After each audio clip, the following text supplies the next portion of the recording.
Hey, good morning, Misfits. It is Wednesday, April 22nd, 2020. I hope everybody's doing well. We've got some things going on today, Wednesday, middle of the week. It's coming up towards the the end of the month for those of you in network marketing, to build your business, to grow your teams. So first of all, what we want to do is go ahead and send out your three messages. Send out three messages of gratitude, of joy, of respect, of honor, of, hey, I was thinking of you, or if they're really close friends, hey, you're a goofball and I like goofballs. Just something to have some fun with it. Good job, Ralph. Why do we do that? It's like the old story when Bruce Lee went to his master, Ip Man, and wanted to be mentored. And he said, I can't mentor you. He says, why not? I want to teach you. You're the best. You can teach me everything. He says, but I can't teach you. Your cup is full. You need to make space. And sending out some messages is what makes space for us. Sending out messages is what it gives us joy. Well, I've never heard that before. Well, you've heard it on this call most every morning when I can remember it. Because it's the simple things to do, right? So with that being said,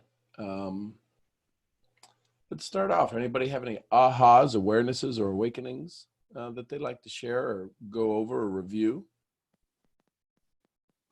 Feel free to raise your hand and we'll chit chat about that. If not, I had some interesting meditations this morning, but I'm going to go into the archives.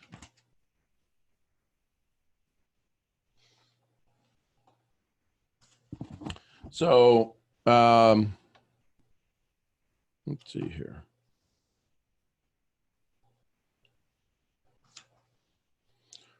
When you're building your brand, there's only a handful of things you need to build your brand. What just happened? Where'd everything go?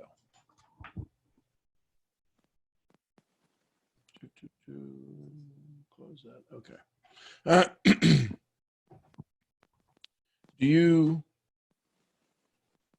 What are you doing to build your brand? If I were to Google your name, what would I find? Right? Because in today's society, anybody can Google your name. And if you Google your name, that's your story. What people see, what they see of you. What do you do with that? So now the question is how do you add to that? Add to it in video. You add to it in blogs. Video seems to be easier for a lot of us. It's important to have your resume available online, right? Is it all just pictures? Does anybody get to see you move? Does anybody get to see you talk? That's what stories do, right? That's what supposedly stories are, to give you that it's here now, gone later. What's your messaging? Do you do it consistently? Do you have a tagline?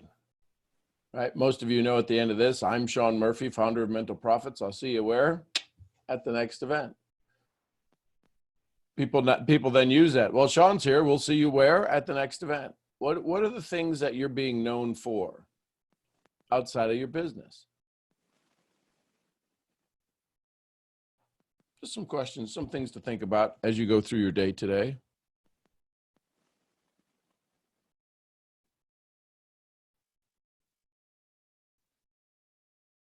So here's some questions for you. You guys know I like questions. How much of what is humanly possible do you believe you've tapped into? I think the answer for all of us might be not a whole lot. I think there's a lot more out there that I could tap into. What is a certain way?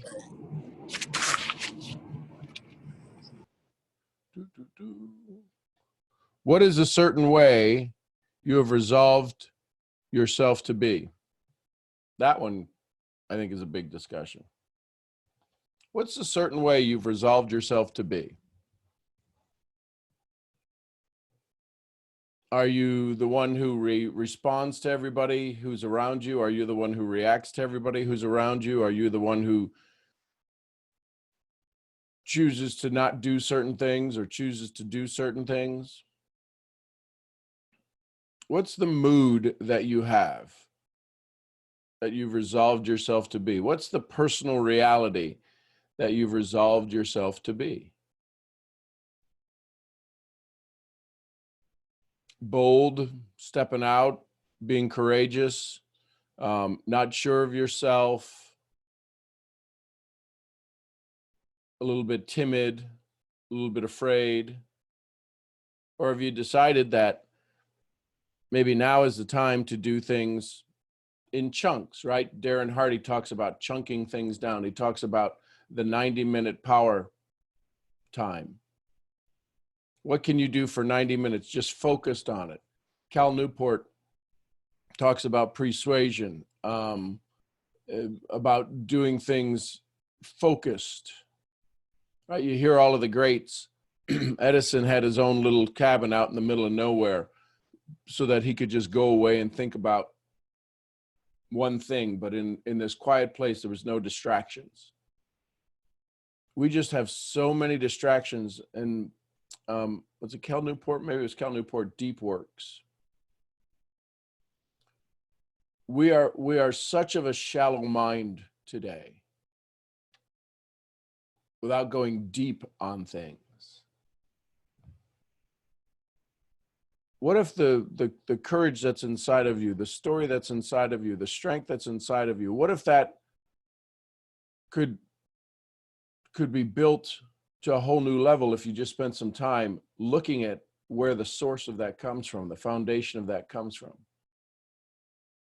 What have you resolved yourself to be? Can't read. How many, here's one for you. How many times has your certain way, the way you are, your certain way, how many times has that changed?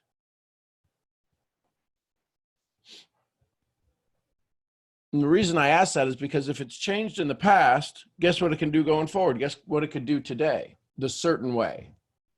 Well, no, I know that's just the way I am. Well, the way you are right now is not the way you've always been. I know that because you used to be joyful as a child. And we were told exactly what to do, when to do, how to do it, what we had to do it with, who told us what to do, what we had to eat. We lived an imprisoned life as a child. And some of us, maybe childhood wasn't that good at all. But for the most of us, there were times when we would laugh, we would giggle, we would just imagine, we would have imaginary moments. So that certain way changed. It changed in school. It changed when you became part of communities or cliques or groups. It changed when you got a job. It changed when you went to university. It changed. Your certain way changed. Do you know what caused it to change? Your first boyfriend, your first breakup, your first marriage, your first divorce. All of these things causes your certain way to change.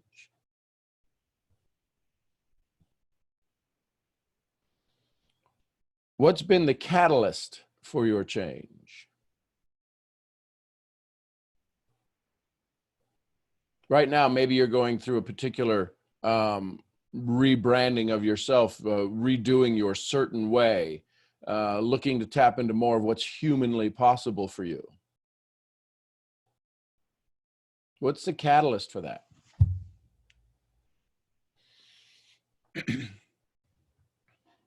All too often, most times, the catalyst for people, it's pain. Joy is not typically a catalyst. Joy seems to show up. Joy seems to pop in place. Joy seems to be a result Sometimes we're not quite sure how we got it. Although I would say most everybody is working towards joy, working for joy, working in the hopes of joy, of gratitude, of thanksgiving. But it doesn't always seem to be the response. Why is that? Why does joy kind of surprise us? Like somebody bringing us a puppy. A puppy? Oh my gosh. Why does joy seem like that? As opposed to, no, I knew the puppy was coming. I'm excited about it, but it's not a shock. Joy seems to be that shock. Misery is a shock, but it's like, well, I knew that was going to happen. Well, of course that was going to happen. Good morning, Taylor. I see your hand up. Good morning, Sean. Good morning, everyone. I just woke up and I just had the urge to like raise my hand because of like what you were talking about. And I was like, I'm just gonna do it. It's fine. So it's crazy because like what you're talking about now really is resonating with me, and kind of the enlightening that I had like yesterday. Okay. Because I was like in a really, really, really big like funk for a while. I think just being in isolation, you know, I've been at home and it's just been like me and my mom, and like being away from my team, like being away from like the fire was like really getting to me, and I was like lacking belief and I was just like feeling down. And so I wasn't like really wanting to reach out to people because like I was like, okay, my negative energy is going to like come through even if I like try and be positive. But then I got to the point and I was just kind of thinking about these calls, and I was like, you know, if I am able to share something with other people and make other people feel better during this time, because we're all in isolation. And like right now I have a community, right? I have this community, and then I have like, you know, my trading team, and we're all able to come together and during this time. But I realized that I was kind of taking that for advantage, because most people don't have that. Most people are all like hearing negative things from everywhere. They're hearing negative things from their parents. They're hearing negative things from their friends. They're hearing negative things from the TV shows that they're watching. And I was like, the worst thing that could happen is that they say thank you. So I started sending voice memos to like 50 people on Instagram, like so many just random people. And it was wonderful and beautiful, like the responses that I started getting back from people. People were like, wow, like you don't know how much like this really means to me. And it was such a good feeling, and I felt better yesterday than I have in probably like the past like 2 weeks, just from sending out these voice memos. And then I got on a mindset call with some of the like lady bosses on my team. There was only like 6 people on the call, but I kind of like went off about the same exact thing, because they were talking about a girl who recently like took her own life just because like the isolation got to her. And I was like, guys, look at what we have. We have something that, you know, during this time is able to spread light on the community, and that's something that, you know, most people don't have right now. And it just gave me a new level of gratitude and just respect like for what I'm doing. And I am just really excited to go send more voice memos out today and connect with more amazing people. And so I just wanted to share that. I had the urge to share that, and that's all I got. Well, Taylor, first of all, thank you for making the world a little bit brighter. And I need you to hear that you're at a subconscious level. I want you to make sure that you hear that you made the world brighter before you made the calls. when you made the calls, you gave away some of your brightness. That's why you got back the messages that you did. Not because you were in a state of funk or just upset or whatever. Your state of joy sends the messages. Otherwise, it'd be impossible to get those thank yous back.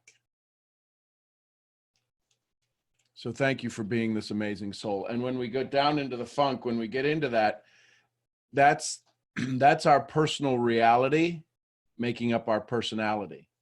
So instantly, the moment you decided to send out the messages, your personality changed your personal reality.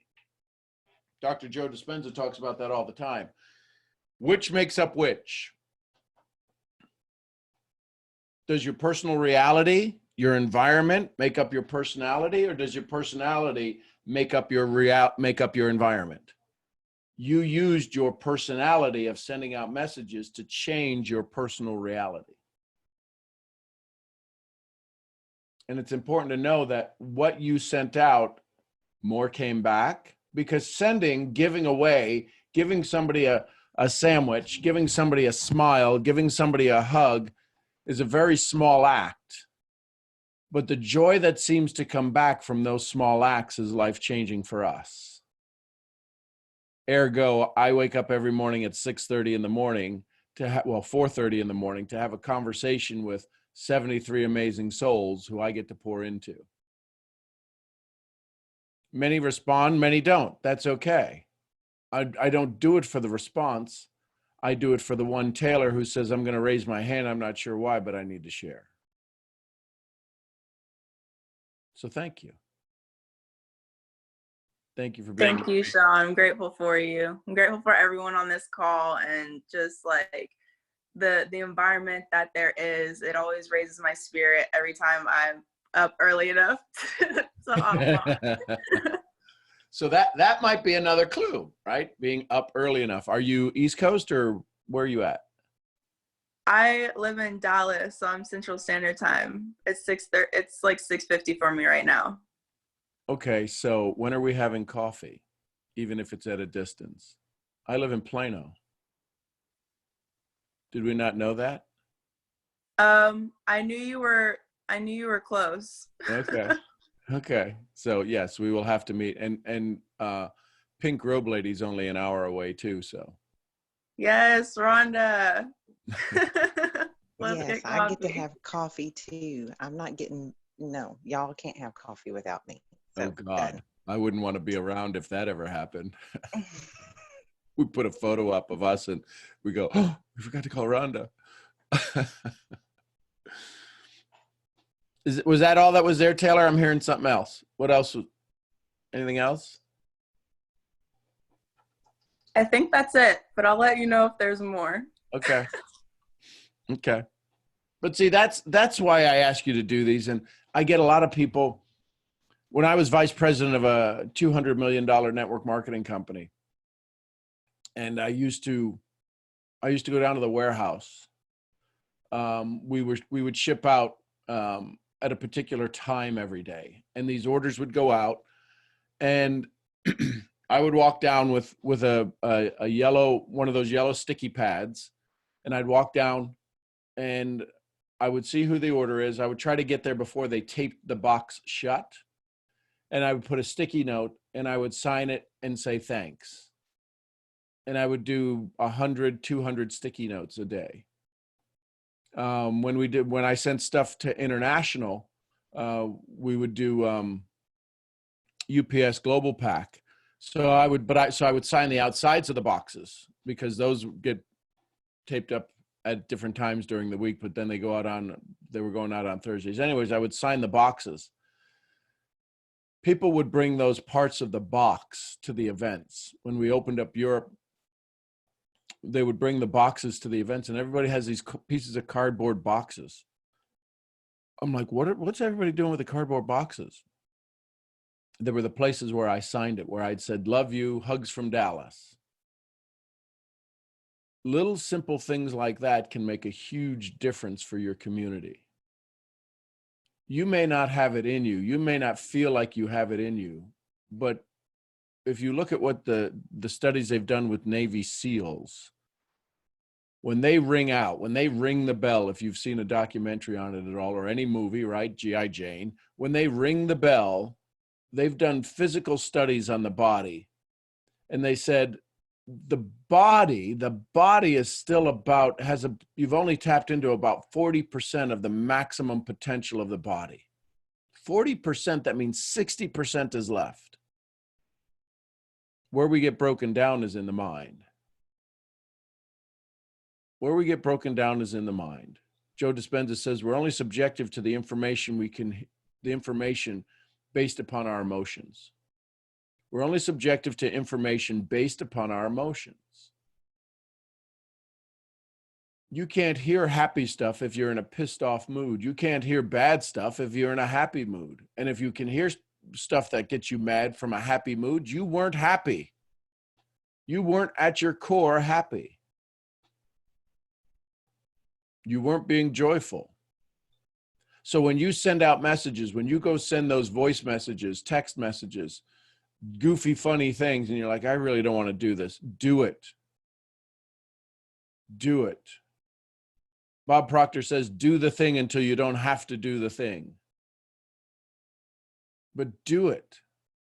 But when you do, when you engage with other human beings, when you engage with other souls who seem to vibrate at the same level you do, and they go, oh my gosh, you were thinking of me? You're so strong. I can't believe it. Well, how did I get so lucky to have you as a friend? And you're like, oh, all I did was send you a message saying, I love you. Thank you. I appreciate you. This is how we change the world. The only difference between us and the guy downtown who's walking around with a sign, "We'll work for food," talking to himself, the only difference between him and us is he's talking out loud. We're having 70,000 thoughts a day. We're conscious of 3,000 to 5,000 of those thoughts. 65,000 thoughts are happening. The same thoughts are happening from yesterday. How happy was your yesterday? They can actually count the number of positive neurons in your brain and the number of negative neurons in your brain. Left prefrontal cortex stores the negative, right prefrontal cortex stores the positive. If they count them, there's a chance that they can make a prediction saying if you've got more positive neurons running around in your brain, there's a good chance that you'll probably have a better than average day. And what Taylor was saying was that she's absolutely right. The negative connotations, the movies, the videos, the news, all of this stuff. And you create a couple of sparks by sending out a handful of messages. It changes the world.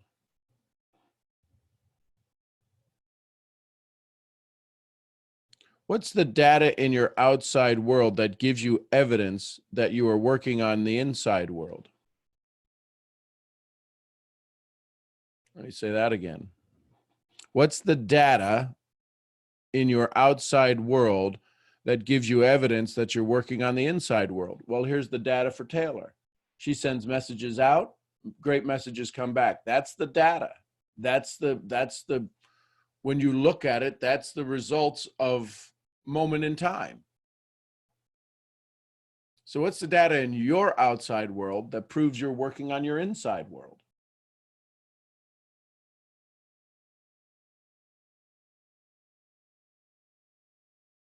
Think about that for a second. What's coming into your world? What data, what information, what content, what context is coming into your world right now? And if that information that's coming in is positive or negative, that's a clue of what you've been working on the inside. Yeah, but no, this is about them over there. They didn't join me in business. They didn't sign up for me in business. They didn't respond to my text. Really? You want to believe that? That's just data. That's just data. Be aware of it.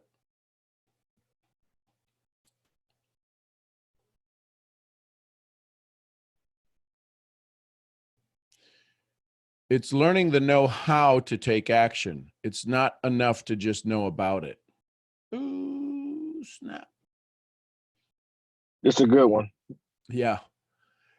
It's learning the know-how, not just the know about it.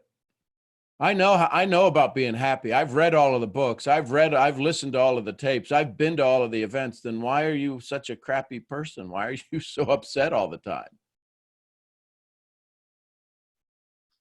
It's different to, I read the Bible. I know all of this. I can recite you chapter and verse of the Bible. Then why are you such a heathen? Why are you just a mean person? Unless, of course, you're playing Pontius Pilate, but even then he had a little humorous side. Very true.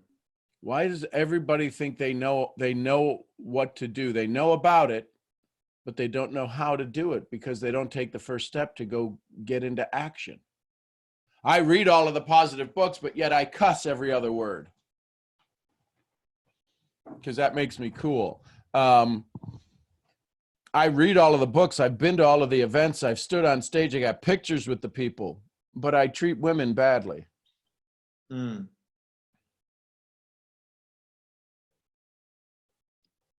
I'm a leader in my company, but my kids hate me.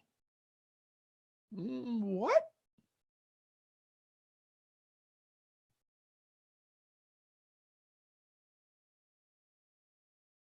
You may know about it, but you're falling short of putting it into action. That's the challenge with network marketing. Isn't that the challenge we face with network marketing? Everybody knows about it. That's why they've got a story about it. But you know what? Guess what?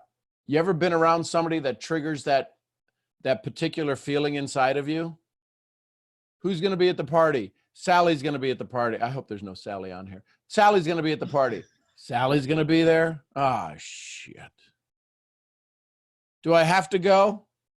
Yes, you have to go. I don't have to talk to Sally, do I? No, you don't have to talk to Sally. And as soon as you get there, who makes the beeline right over to you? Sally showing up.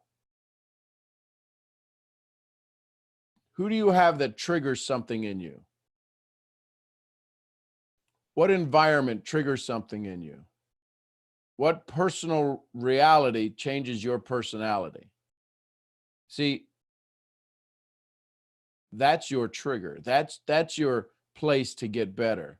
You can say you know how to be gracious and courteous and kind, but somebody gets your goat going, gets you fired up.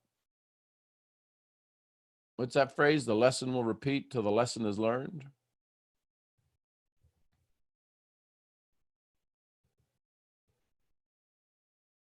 Here you go. What does it mean to be supernatural to you? We hear about the supernatural. We hear about miracles happening. What would it mean for supernatural to be your normal? Everybody you talk to joins you in business. That would be supernatural for some of you, wouldn't it? You have the right thing to say at the right time to the right person the right way so you get the right result. Some of you, that would be supernatural. You know what would be supernatural for some of you? Listen, you know I love you. You're on this call. I love you. You know what would be supernatural for some of you? To be quiet.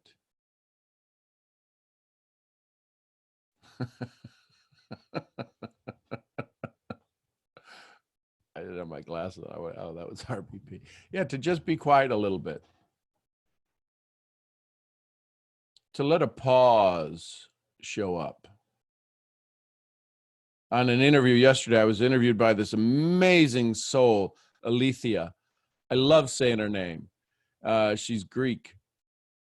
And she has this podcast, and it'll be coming out sometime in May, the interview. But it was on business mastery and personal mastery.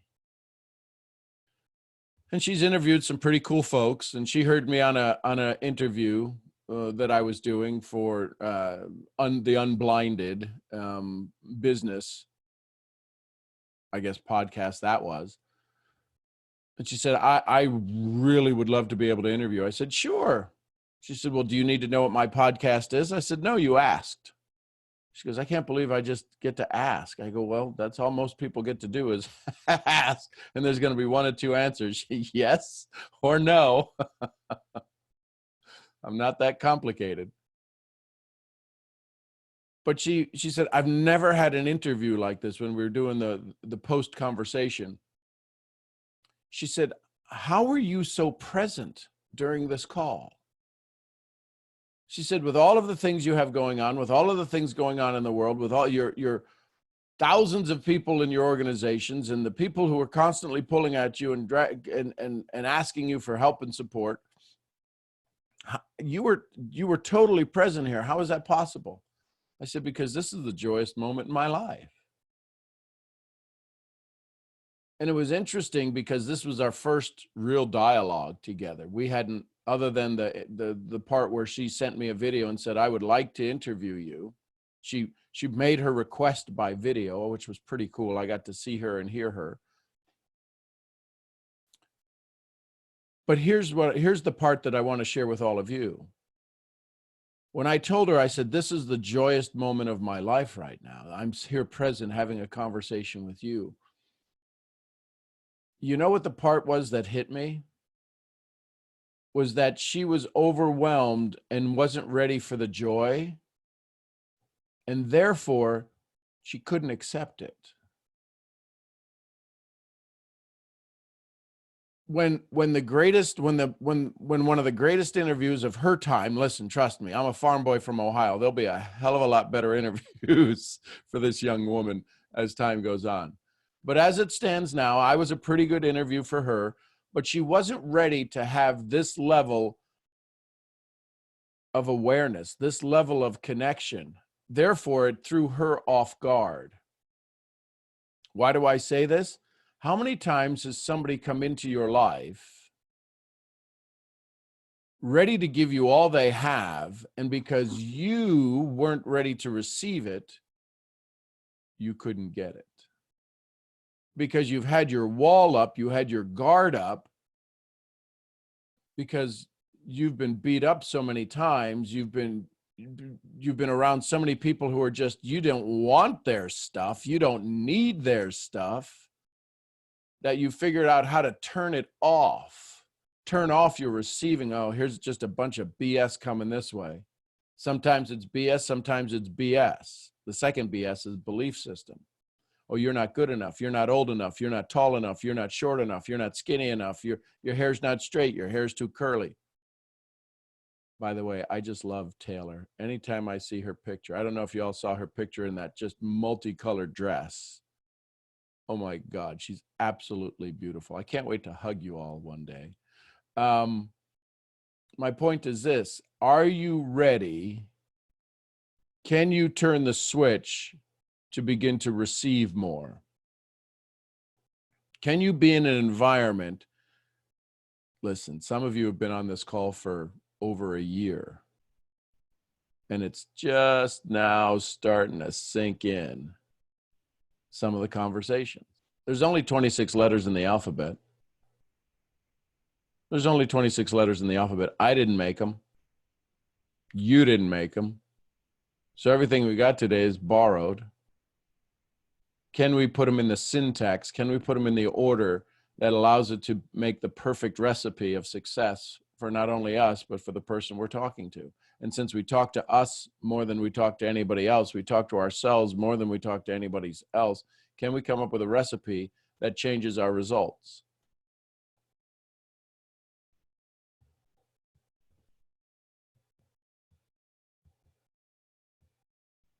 Can you change your body by thought alone? So if you can change your body by thought alone, isn't that supernatural without having to do anything?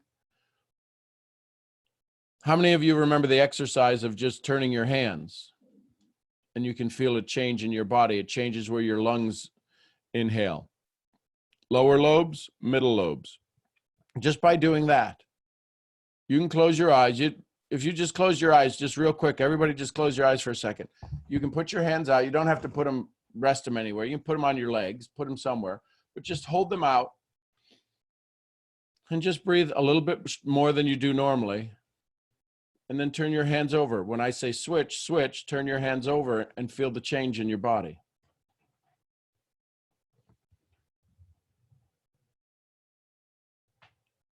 And then switch them back.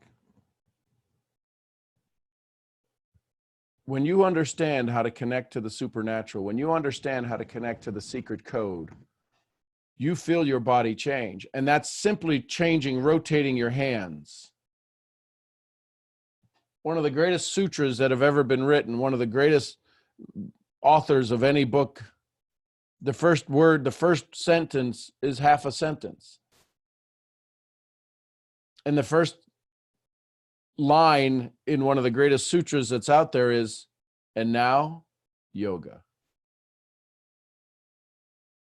You've tried everything else. You've tried money, you've tried women, you've tried drugs, you've tried men, you've tried alcohol, you've tried music. How's life working for you? And now, yoga. Yoga is not you bending into some position that you can't get out of. Downward facing. Every yoga position for me looks like a plank. Wow, look at that 2x4, downward bending dog. Wow, look at that upward facing sun, looks like the same 2x4. Yoga is oneness. And now, yoga. You have the ability to change your body. Listen, you get your phone rings. I don't even know where my phone is. Your phone rings, and if you owe somebody money, your heart races, your body dumps a whole bunch of chemicals in you. You're a dream pharmacist. Challenges is many of you have gone to the pharmacy of nightmare land. And you have these negative thoughts, and you have these negative wirings, and you have these negative things that have wired themselves into you.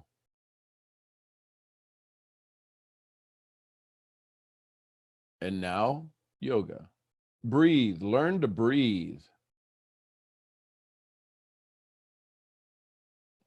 Look at the peanut in the car seat in the back. Aw, he's so cute. He's so cute. The babies. The babies are so cute.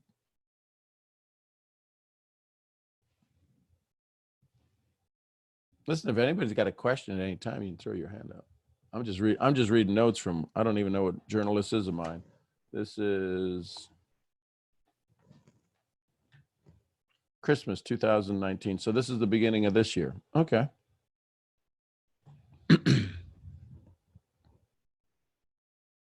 What are your current challenges in your outer environment that you feel you need to overcome?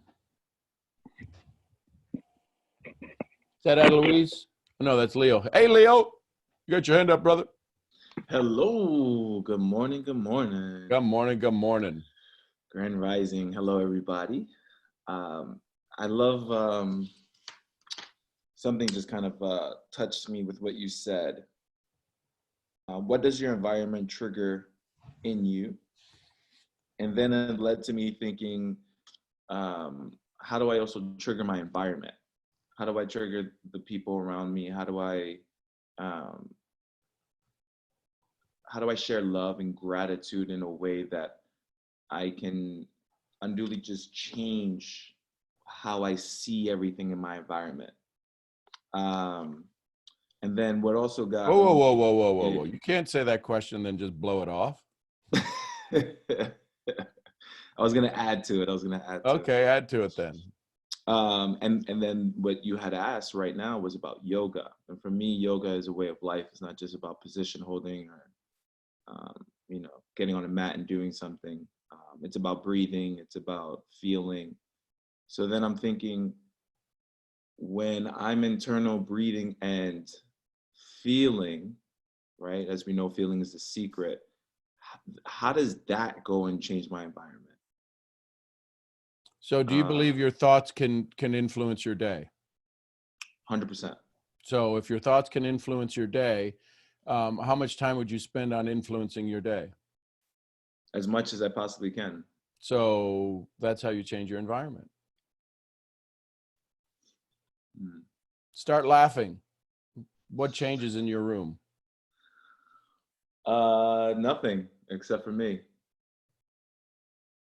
There is a there is a thinking stuff that fills the inner spaces of the universe, that permeates and penetrates the inner spaces of the universe. What's between you and the wall? Well, vibration Space. or space. Is it intelligent space? Yeah. How do you know? Because somebody could blow a horn outside and you get pissed off. Why do they blow a horn outside? Somebody stomps on the ceiling above you. Oh my God, they're doing that stuff again. The only way that you heard any of those noises is through the intelligent space, positive or negative, between you and the source. Why are you letting your inbound always change your human bound? Why don't you change the outbound? Why aren't you the source of the outbound? Why aren't you the resource for people to go to instead of the receiver of everything? You put on your shiny little sparkly shoes. Tell me that doesn't change the environment when people see those. Yeah, changes 100%.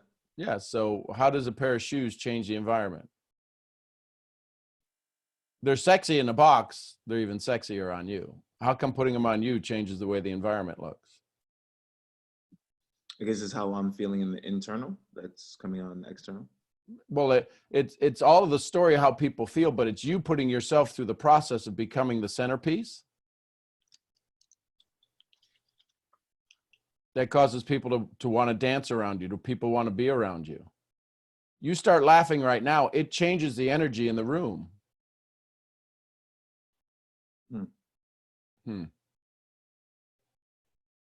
You want to see funny things happen? What's the greatest memory you can think of? What's the most fun memory you can think of?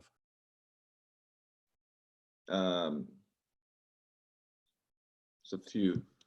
Being a kid, being a young kid, I got invited to the first NBA All-Star game in New York that I was able to NBA All-Star game. How many years ago was that? 22 years ago. So think of another favorite memory. Holding my niece when she was born. How long ago was that? About 20 years ago too, when I was 12. Y'all see a pattern here?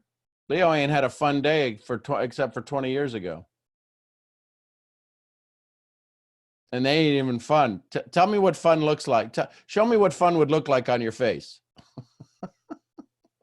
Because you ain't smiled even telling those stories. So I don't know what kind of crazy you think you're peddling here. If I tell a story, I'm going to start laughing. Oh my God, I was invited to. So there's this reservedness when you even go to tell a story. You can't even tell a story and be happy about the story. Yeah, that was a good memory. Yeah, that was a good memory. Yeah, no. Going to the NBA game? Oh, that was amazing. Really? Tell your face.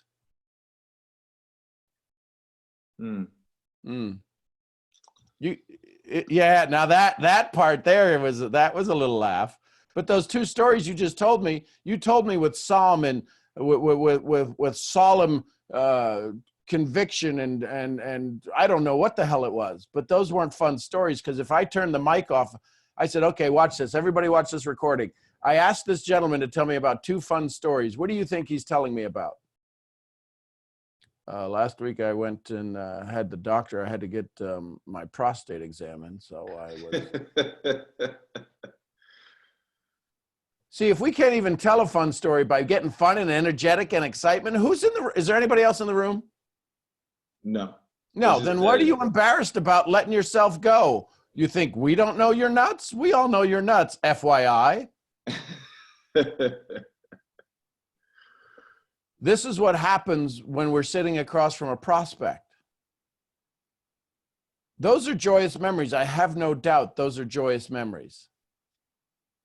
But they're both 20 years ago. Nothing was last week. You want to know what a joyful memory was for me?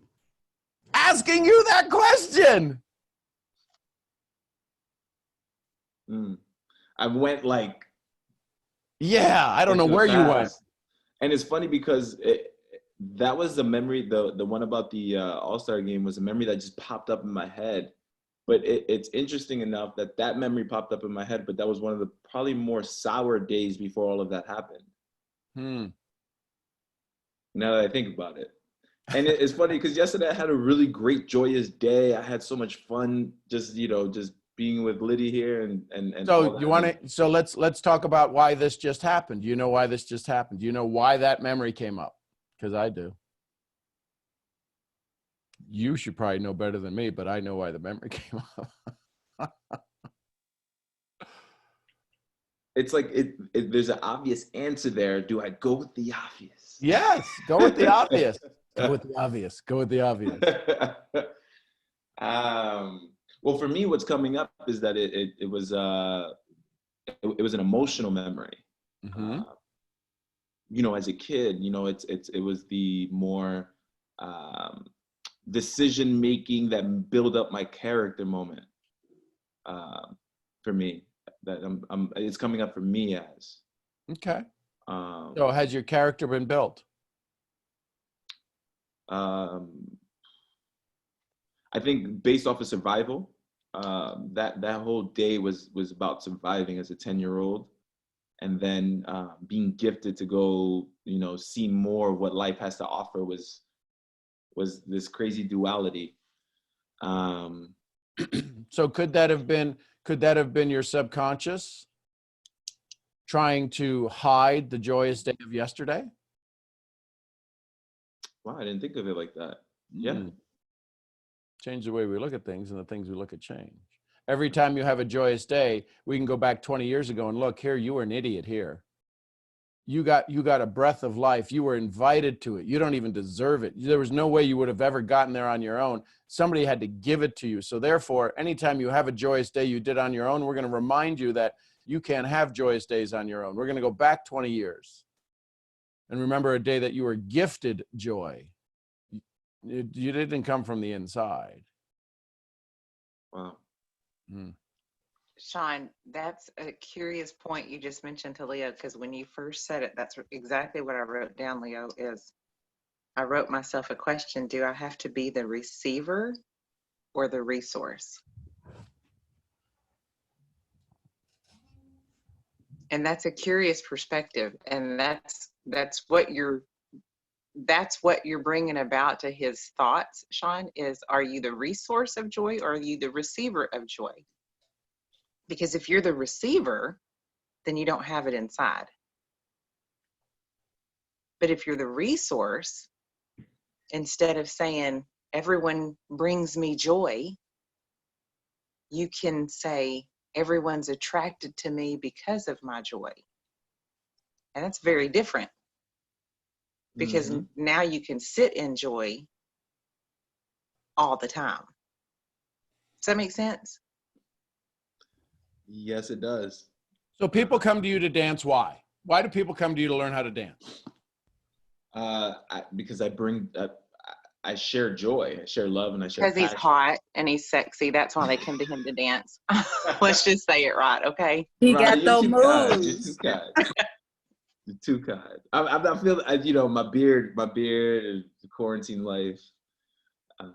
It has me feeling very joyous about that.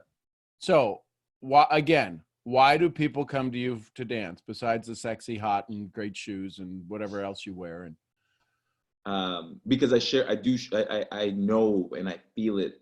I'm a center of joy and passion and okay, love. so let's just talk about dance moves. Do you know the dance moves?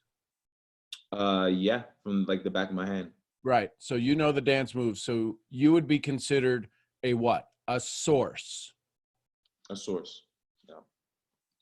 So people come to you as a source. Do you ever teach the dance move over and over? Yeah, I do. So you are now a resource. Hmm. The challenge is most of us have never become the source. Or better yet, let's fix that. We are all the source. It's whatever we are reing is what our outside world is.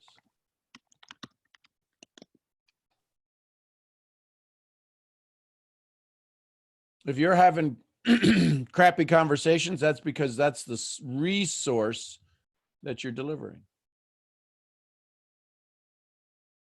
And with that, that is resonating with me as like the conversation that we just had about me resourcing where my joy came from. Yeah, you said yeah, but God, I don't know why I didn't think about it, but I had a great day with Lydia yesterday.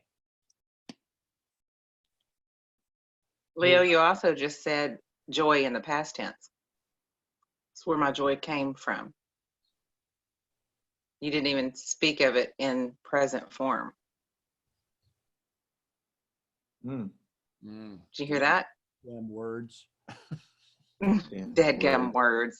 Dadgum words. Golly. None of that makes any sense. But it is. Now you're nitpicking. Yeah, it's super powerful. It's super powerful because it's almost as if, and Sean can correct me, it's like you're addicted to the approval of your old story. And if your old story doesn't approve of it, you can't say it. So then you have to say where my joy came from. This is an interesting concept too, because I have a friend who, she lost her husband 6 years ago, and she runs a program at her church called Grief Share, and she's the person who runs it. And I watched her walk through the death of her husband with 2 teenage children, and I watched her remain in joy. And she had a couple of moments where she cried because physically her husband was never going to be there again. And she actually gave the whole eulogy at his funeral. Never seen that before. I stood up and gave her a standing ovation. And yes, I was the only one that stood up and clapped at a funeral, but it was remarkable what she did. She remained in joy, and she was saying things like, but I was his wife for 15 years. I got to be that. I got to have him, and I'm so thankful for that. And I watched her just remain in joy even through the hard times. And her joy was present. It wasn't, well, I was joyful when he was with me. No, she still held on to it. So when you said, that's where my joy came from, instantly inside of me, I was like, wait, what? And then it's curious that you can bring us joy instantly. And maybe it's because I'm over here sitting in it. I couldn't go to sleep last night because I was so happy. And you can't see it inside yourself. And maybe it is. I don't know. Sean, is that a thing, being addicted to the approval of your old story? Well, that's all addiction to approval is a story. Doesn't matter the author of the book. Yeah. Deadgum power of our words. Yeah. Seriously. Deadgum pink robe lady for pointing it out. I just need to turn my mic off. Man, did I raise my hand? I love that.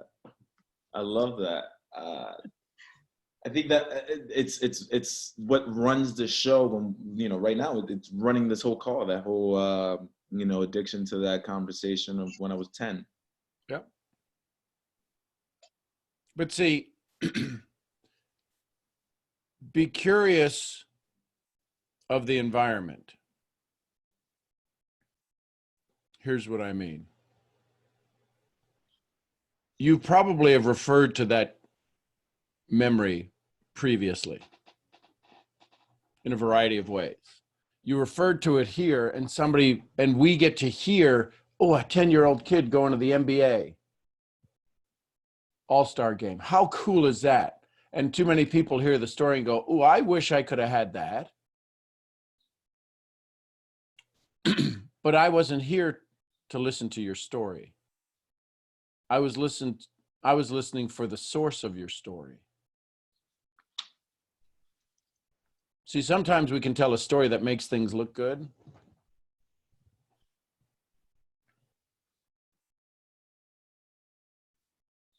But we've got to look at what are we trying to make it look good as? What are we trying to cover things up as? And I'm thinking, this guy dances every day. In my mind, my answer was going to go back to something this week where you taught somebody a new move and they learned this new move and it just excited you for them to hear and see this new move and the excitement on their face to see that they could actually do the move. But no, it was like, wait a minute, that's not the guy I'm talking to. That goes back to a story when he was 10 or whenever he was and going to the NBA game. I mean, it's a good story, but it ain't, that's something being hidden there. Yeah, that's not it's not it being in a state of joy. You know, when you mentioned the subconscious, I'm now like going through the files and I'm like, wow, that is something definitely deep down in my subconscious that had me refer to that. Opposed to like yesterday, I was just working with Liddy on spins and this woman was spinning like a dreidel top. And I was like, what? Where'd you get that from? You know, and that actually excited me. That brought a lot of joy to me. And that was not the first thing I thought. So then here comes the internal question, the question of resource. I'd ask yourself, how did that get skipped over? What level of joy am I allowed to have? Maybe, this is just downloading to me now, maybe it's because your life is pretty cool. You are sexy. You are got all these things going on for you. You're doing your best to limit it so that you don't make anybody feel uncomfortable because of all of the good things you seem to have. And now we got to go to memories. I have tons of good memories. Let me go to this one that will make it seem like it's a long time ago. And it's all crafted in the blink of an eye. The speed of thought is faster than the speed of light. You can think 14,000 words a minute. And all this is happening at the subconscious. Is it okay for you to have joy now? Yes, very much so. What if this was the most joyful moment? What would have to change for you to be the most joyful moment? For any of you listening to this, what would have to change for you to decide this is the most joyful moment that exists? Because it's the only moment that exists. FYI. Yesterday is gone. The spinning like a dreidel is gone. It's a memory. Mm. Can it happen again? Yes. Is it happening now? No. Can you keep the joy? Yes. When the spinning stops, who says you got to put the joy up on the shelf? Us. Yeah. Why? Who's the us that says you can't be in joy? The subconscious. But who's the us? Which one of us?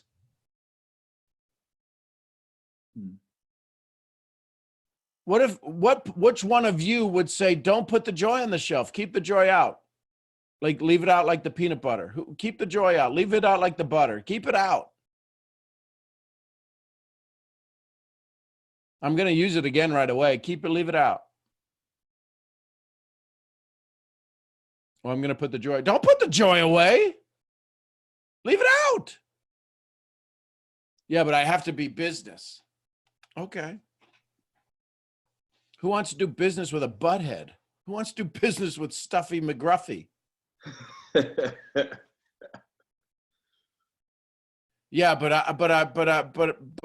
I'm not. I'm new to this industry. So people do business with people they know, like, and trust. Doesn't matter the business model. How do people get to know you? They got to know you. Your vibe will create your tribe.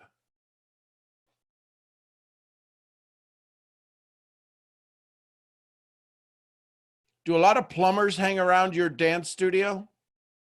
No. Why not? Unless they're taking a class, but Unless they're taking the class. But plumbers don't go on their break going, hey, let's go to the dance studio.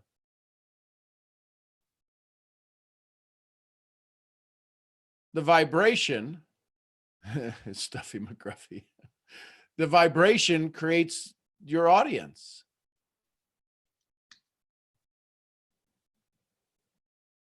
I would find it very challenging to have a down day doing what you do.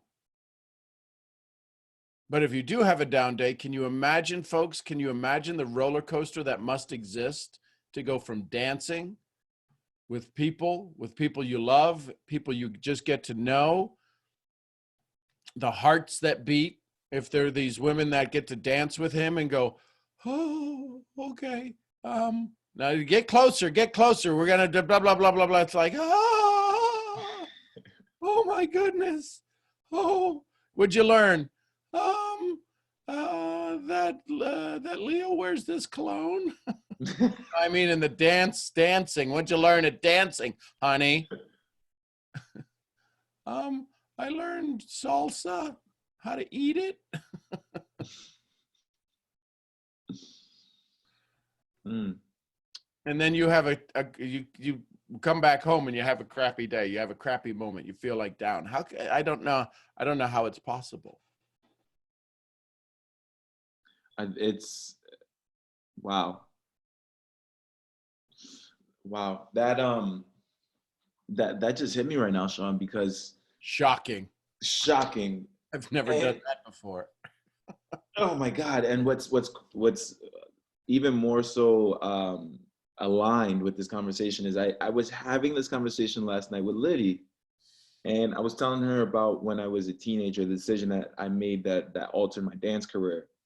And because of that decision, it led me to of course experiencing life in a way I would have never expected, especially as a young kid. However, I created the conversation of I'm not good enough in dance because of that decision I made. And it's funny because I've definitely tackled that conversation in my 20s. However, in between all that, I used to go to all these events, used to teach at all these events, was a headliner as a teacher and a performer. And then I would be so joyous in the moment of teaching or in the moment of performing. But when I get off the dance floor, I find myself comparing myself to the next headliner. And that whole internal battle that I had as an artist, it put me in a position where I felt like I could get far, but not as far as I like, because of that conversation I would have with myself. It's just interesting. I'm trying to put it together right now. It's not together for me to kind of share that, but it just kind of hit home with what you just said. That was a conversation I had last night with Liddy. Things that make you go, Welcome to being a woman. You just described women perfectly in the whole comparison and looking at each other and comparing each other and, oh my gosh, am I good enough? It was perfect. I'm sure guys go through it too. I've never been a guy, so I don't know. But but I don't think we talk about it enough. Probably not. Yeah. Probably not. It's kind of taboo for men to be able to talk about things like that. Yeah. But that is what women think constantly.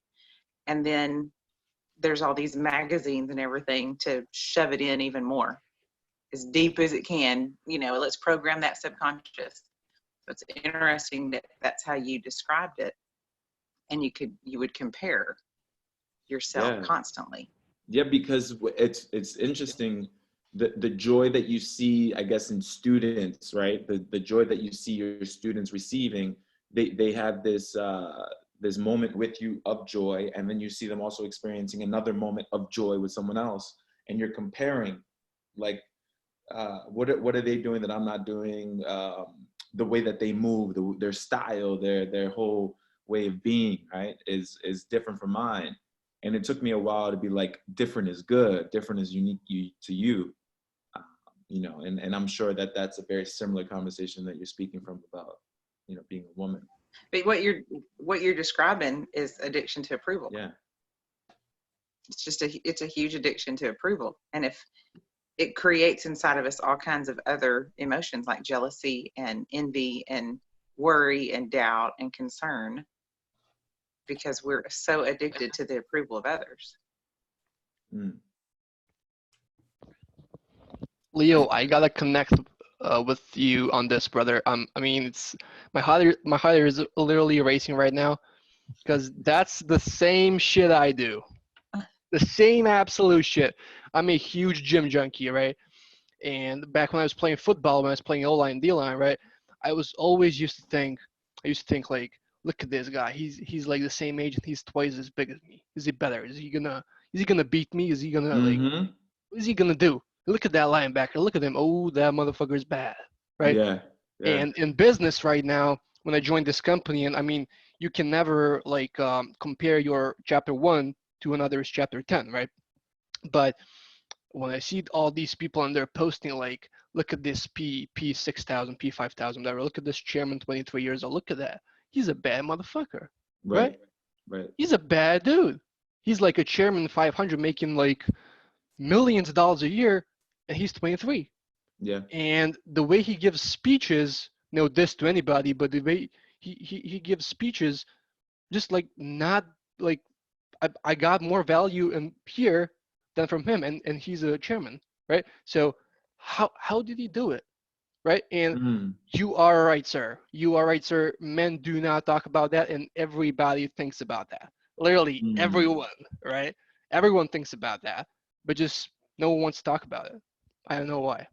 Alex, yo, let's connect, bro. And it's crazy too because Brandon, much love to you, brother. Brandon connected with me about a week or so ago, and Brandon was like, "Bro, I love you, man. I love you so much. And the one thing that I want to do with you is get connected because I think us men gotta get connected because the women on this call with Sean, man, they're strong, they're Yeah, that's powerful, you know. strong. Yeah. And I was like, Brendan, let's do it, man. And it's amazing how this conversation came up for me because it's just, you know, the space that I'm in. And it's so awesome to hear from you, Alex, you know, someone that's across the pond from me, Yeah. that's also experiencing the same, you know, in our business. And Yeah. also, you know, just. Let me let you all in on a little secret. Humanity is predictable. There is no secret here. There is no difference here. It doesn't matter what. I've stood on stage in 30 countries. What Alex is saying in Serbia happens in Slovenia, happens in Mexico, happens in Canada, happens in Hong Kong. Humanity is predictable. It's why there's a psychology called psychology. It's why there's a study of psychology. Everything has, there's a yin and a yang to everything. Now, the way it gets expressed culturally is a little different, but it's the same. We all want to be a part of something. We're human beings first. Then we're Puerto Ricans or Serbians or Irish or anything else. We're human beings first. The source that beats Alex's heart's the same source that beats your heart, Leo. The same source that beats my heart.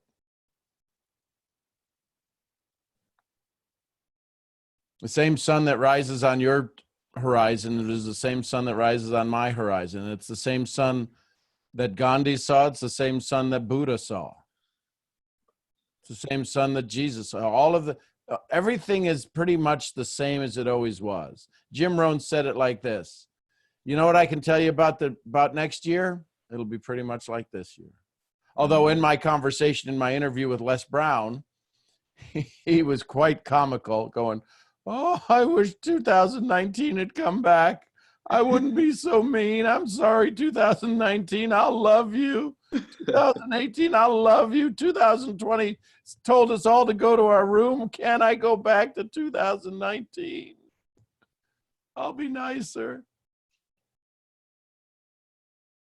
Listen, this has happened before. It's just new to us. There's nothing new on the planet. We give it new names. We give it new things. We write new books. Can I be present for you? Listen, there's a great book I just came across of, and it starts off, everything's meaningless.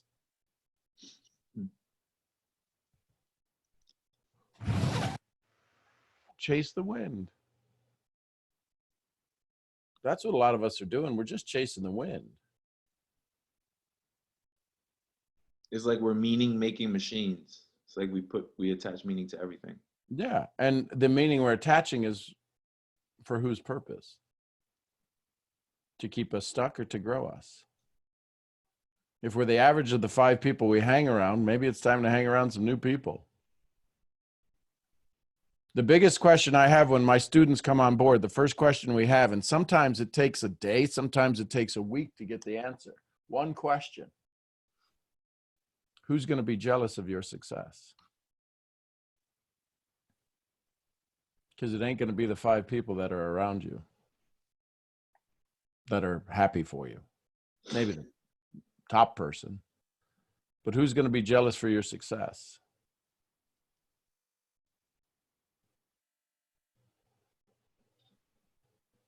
Listen, I don't know if you can all see it. Eloise's, if you look at her post, if you look at her picture right now, her video, she's pushing kids around in a little wagon, right? Yeah, we're out on our walk with the squeaky wagon. So there's the squeaky wagon. So she's out on the walk with the squeaky wagon. Do you think those kids are having joy right now? Do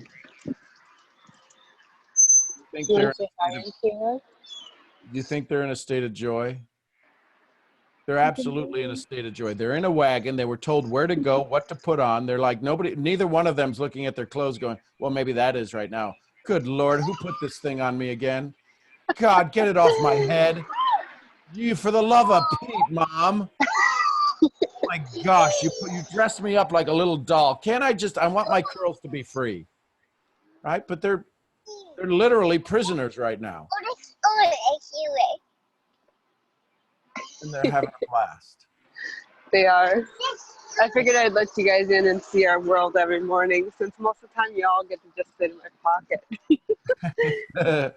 And so now as adults, we're the masters of our universe, right? You want to see how smart those kids are?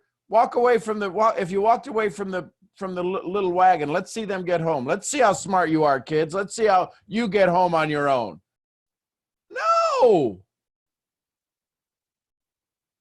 But they're the ones being pushed in the wagon. Why are we the ones trying to be the wheel on the wagon? And in fact, right now they're both screaming, "Wee!" Wee! We should all scream, wee! Why? Life isn't that complicated. It's really not. You know what's joyous to me? That right there. Because that's in this moment. Do you know how many people on conference calls would be, oh, but listen, you got a squeaky wheel. Could you turn that off, please? We're all the squeaky wheel in life. The dance yesterday with Lydia and the spins, that was the squeaky wheel. And what do we do with the squeaky wheel? We put it in a drawer going, okay, put some grease on that. I don't want that to be the squeaky wheel. Wow. So show me a happy face, Leo. Yeah. Okay. That we can all see that that's not real. That's a little realer. Is realer a word? That's realer. Ann, you got your hand up. Hey, Sean. Hey, Ann. How are you this morning? Outstanding, my love. Good, good. I just wanted to ask you about something that I'm feeling right now. So, I don't know how to describe it. It's like, it's not ecstatic, but I'm not unhappy. Okay. But I'm calm, but I'm having anxiety over being calm. Sure. It's Like a rewiring. It's a detoxing. Is it? Because I've picked up some new, I've replaced my old habits with new habits. Okay. So I guess that would explain some of it. But it's very different. Like because sometimes I just feel calm. Mm-hmm. And I think to myself, right, well, I'm not feeling joy. And then I ask the question that you asked, like, do I choose joy or do I choose misery? And I say to myself, like, I choose joy, but I'm like, I am happy, but I guess because I'm not running around overly ecstatic, I don't know. I just feel very, very different. Very. So different is good. Yeah. Now be aware of the results of this new energy. Okay, so Be aware of your environment, how it starts to adapt, how it starts to adopt. Be aware of messages that come to you. Be aware of phone calls that show up. Be aware of people that show up in your life, because you're now allowing a new level of attraction. But sometimes I feel like I'm still having some people come back with the same, not same problems, but they would like to speak about their problems to me. And I'm reacting differently. Like most times I'd be like, can you just, I don't even want to hear it. Like, just be like, okay, well, I'll do it later. Or this, by the way, this is not like a friend. This is my mom. just to make, just to be clear. But yeah, so like sometimes she'll come with what I think is unnecessary, but for her, obviously, it's like a major problem. So can you become the observer in that dialogue? Pardon? Can you become the observer? Have you ever been to mediation? Have you ever had like either a traffic violation or a court date, or some place where you didn't want to go to court but you went to mediation? Or do you know about mediation? Do you understand the concept? Yeah, I understand the concept. Yeah. Okay, so you're not going to judge and jury, but can you get in the conversation the next time? Can you get in the conversation with your mom? You're here, mom's there, but all of a sudden you step out and you go, let me watch this. Right. Mom just said that to Anne. Ooh, look at how Anna's responding. I wonder where that source comes from for that response. Right. Okay. Imagine if it was your best friend said, listen, my mom and I have we have these conversations where we're cordial, but nothing good comes out of it. Could you just watch and see where it changes? Yeah. And you go, oh, here's what happened. Here's how you triggered your mom. Your one eyebrow went up and your mom went into a tizzy. Okay. Can you become the observer? When you become the observer, a little bit of the energy comes out of you're right, I'm wrong. Yeah. Right, you're wrong. A little bit of that goes away, and now you're the observer trying to manage this emotion and see where the triggers come. Because if I'm the wind and you're the mountain, one of us is going to get beat. Yeah. So if I'm the wind and you're the mountain, why can't I just be the wind? Why do I have to try to move the mountain? I can't move it. I can wear you down. Yeah. But if I become the observer and go, that was the trigger. Is it the story you have before? Imagine being able to freeze that and go, and you can hear your mom's footsteps coming towards you. Yeah. And you can see your mom's name on your phone. What trigger, what fight have you already prepared for seeing the name on the phone?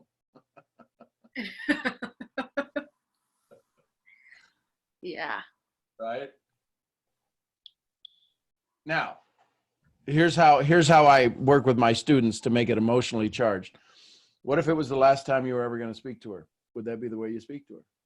No, definitely not. So I'd just be that. We always think there's going to be another battle. What if the last battle was the last battle? Would we want it to have been the last battle? No. No. So now we get to choose joy. Mom, I love you. You're going to be this absolute insane. You're going to have this insane conversation. I have no idea where it's coming from, but do you do this physically in person, or is this over the phone? Oh no, I live with her. Okay. So the next time she comes up to you to talk, hug her before she starts talking. Ooh, okay. And go, Mom, can I just hug you before we have this conversation? I was on a call this morning, and this knucklehead from Dallas just said, next time you talk to your mom, listen, do what Ronda does. Blame me for everything. She would make posts and go, the stupid stuff. I don't know. Sean told me to do it. That's actually funny that you said that, because the other day, me and my mum were talking and we were in bed, and then she was like tickling me because I'm very, very ticklish. And she was like, can you give me a hug? And I hate hugs. I don't know why, but I just don't like human contact. Like, even if my friends were sitting next to me, I'd be like, we need some space. So I was like, no, I don't really want to hug right now. But obviously, if it was the last hug, that would have been very emotional. Listen, 427 episodes. I've never told anybody go hug their mom before they had a conversation. Some people can confirm that. So that came up, that was downloaded to me as a little go, oh, funny you should mention that. How many of you realize that when I say something and you follow it up by funny you should mention that, it's because I'm connected to you in a way that you're like, yeah, he didn't know that. No, that got downloaded to me. Oh, wow. Okay. I'm going to definitely try that. Yeah. And what the heck? Punch her in the shoulder like you would do. Hey there, buckaroo. Just give her. I do that all the time. I just don't do hugs. I'm very like, I am touchy, but not in a huggy, kissy type of way. More of a hit you. So here's what I would ask you to work on. Mhm. Start resting your hand on your body at different places. Oh my God, how did you know that?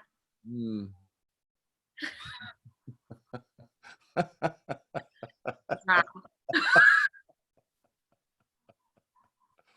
Okay. Yeah, see, we're connected. We're more connected than you might think. Isn't it Wow. crazy? Isn't it crazy? That's so crazy. We hear about that. We hear other people hear stories about, it's like this guy knew me. So as you rest with your hand on your body at other places, ask, where's the joy? Just ask, where's the joy? Is it, and ask this question, I'm just hearing this. Is it afraid, is your source afraid it will leave you and you'll be less? Or is it that what might come to you in a hug is not good energy? Because either one of those are easily remedied. I actually don't get that. Could you say that again? So is it that when you hug somebody, Yeah. because it's not the physical contact as much as it is the exchange of energy, Yeah. will your source be lessened? Or will the source that comes in be one of negative? Wow.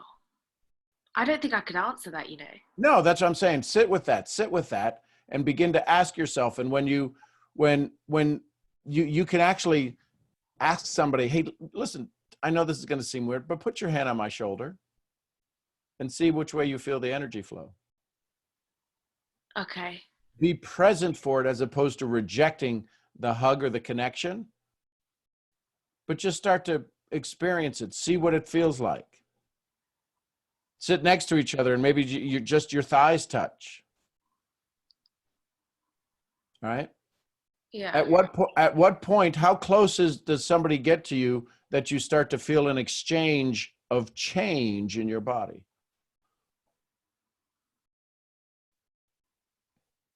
Okay.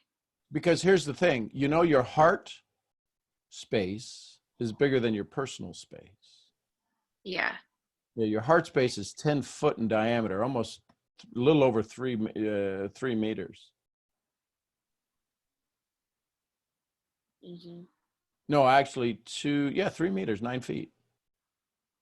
So anytime you're in sitting next to somebody, even if you're a foot away, your hearts are connected.